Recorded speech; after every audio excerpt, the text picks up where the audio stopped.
Hello everyone, in this video I'm going to talk about our work Multi-Tenancy for fast and programmable networks in the cloud. This is a collaboration work between New York University, Johns Hopkins University, and Microsoft Research.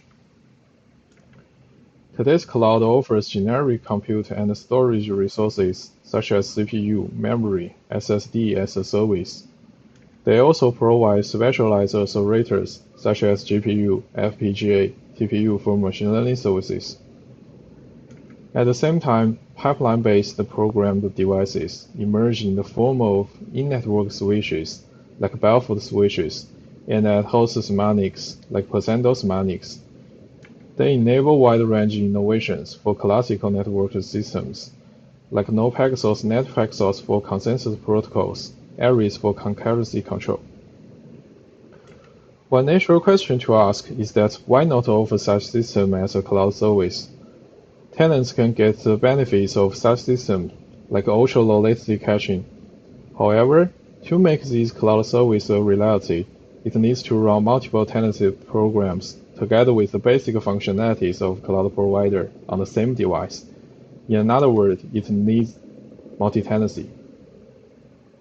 And besides these new cloud offerings, there are several other benefits. From providers' aspect, they can improve resource utilization, as one application can hardly consume all the hardware resources, and the applications exhibit heterogeneous resource requirements.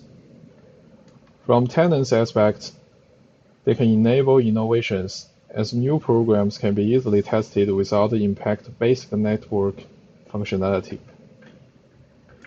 So how to enable multi-tenancy for programmable devices? There are two basic requirements. The first one is the resource efficiency, meaning that we should incur as little overhead as possible. The second requirement is isolation, in terms of performance and allocated resources, meaning that tenants should be restricted to their allocated resources and shouldn't impact others' performance. To address this problem, our vision is a hybrid compile time and runtime solution. Before going into details of our solution, let me introduce some background on the programmable network devices, specifically on the ASIC-based programmable devices that use pizza architecture. Typically, there is a programmable parser, which passes the incoming packets into different packet headers, and follows the ingress pipeline, which consists of multiple stages, and within each stage there are several match action tables. And then follows the scheduling queues and the egress pipeline. To zoom in this ingress pipeline, the packet headers and per packet metadata like queue length and hardware in queue port are passed in the action units, such as stateful memory and circuit. Related to this architecture, there are several hardware resources. For example, in these match action tables, there are exact and ternary match crossbars that carries out the matching on the key fields, and the SRAMs and TCAMs are used to store table entries. The packet headers and the metadata are stored in these PHV containers. The stateful memory, like register, are used to store information. The action units in these circuits are programmed to carry out the modification on these packet headers and metadata. So different devices have different trade-off between performance and programmability. Our focus, namely the ASIC-based programmable network devices, has some unique characteristics. First, as we have introduced, there are variable types of hardware resources, and most of them are decided during compile time. And due to the strict timing issue, it has limited runtime support. Hardware variants are decided during compile time, and it has no temporal scheduling like CPU or NPU, and no spatial reconfiguration like FPGA. But the good news is that the line rate performance is achieved after successful compilation. Remember the two requirements. the performance isolation is inherently achieved, so our focus is on the resource aspect. In the high level of our hybrid solution, our compile-time program linker targets generic resources, such as SRAMs, TCAMs, action units, but it is static, meaning that it can be only decided during compile time. Our runtime memory allocator targets stateful memory. It can dynamically allocate resource during runtime, but it is limited to one specific resource. Here comes our system overview. Tenants submit tenant programs, and together with the system program provided by the cloud provider, they enter the compile time linker.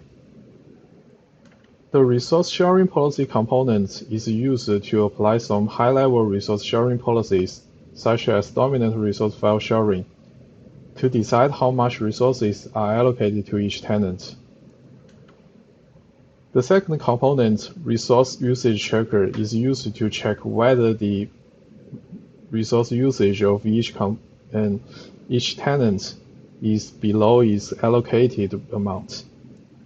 Then all the programs are passed in this program linker and merged as a jumbo program.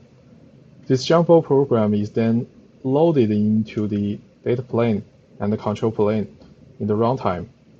The tenants can submit requests to modify table entries to the control plane, just like it owns the programmable device. Our runtime memory allocator resides in control plane and abstracts each stage in data plane as a one big array. The utility calculator pulls up the counter records from the data plane and passes this information to reallocation problem solver. The problem solver will dynamically decide the amount of stateful memory allocated to each tenant, and then install these table entries back to the data plane. In a high level, the goals of our compile time linker are to restrict resource usage and provide isolation, like ensure tenant program doesn't interference with others, and you should know infinite packet resubmitting and no loop forwarding configuration, since all the incoming and outgoing bandwidths are shared across all the tenants. Specifically, in the parser, we fix the packet format as Ethernet, VLAN, IP, TCP, or UDP header, followed by customer headers. The system program is used to extract common headers, and then we apply tenants parser to extract tenant-defined headers based on the packet VLAN ID. In the control pipeline, since the packet flow is a feed-forward flow, we design a sandwich architecture. The system program is used to interact with tenant programs. The first half, we call it write then read half. The system program is used to pass system states like link utilization and packet count to tenants. And then tenants control logics are applied based on the packet VLAN ID. Then the second half, we call it read then write half. Basically, it converts the information to system states, like converting virtual address to physical ones. The reason behind this sandwich architecture is that we do not want to expose underlying topology to tenants. In our runtime memory allocator, the memory allocator pulls up the counter records, such as memory hit ratio, from the data plane, and then calculate the allocated amount to each tenant, and install the configuration parameters back to the first stage. The configuration parameters is like the page table-like indirection. It defines the offset and the amount allocated to different tenants. Visually, the tenants 1 and the tenants 2 are allocated to different stateful memory regions. So when one tenant wants to access these elements, it passes the virtual address which will be converted to the physical address in this one big register array. To validate our solution, we prototype on Belf Tofino switch. Our compile time linker is based on open source P4 compiler, and our runtime memory allocator is based on auto-generated Tofino APIs to pull up records and modify table entries. First, let's look at the compile time program linker correctness. We conduct packet level validation using Tofino packet test framework and check the resource usage on Tofino. We take the netcache and netchain as use case programs. Here, as we can see, for the most hardware resources, the resource usage of the merged program is smaller than the sum of individual ones. This also validates the benefits of consolidating multiple programs on the same device.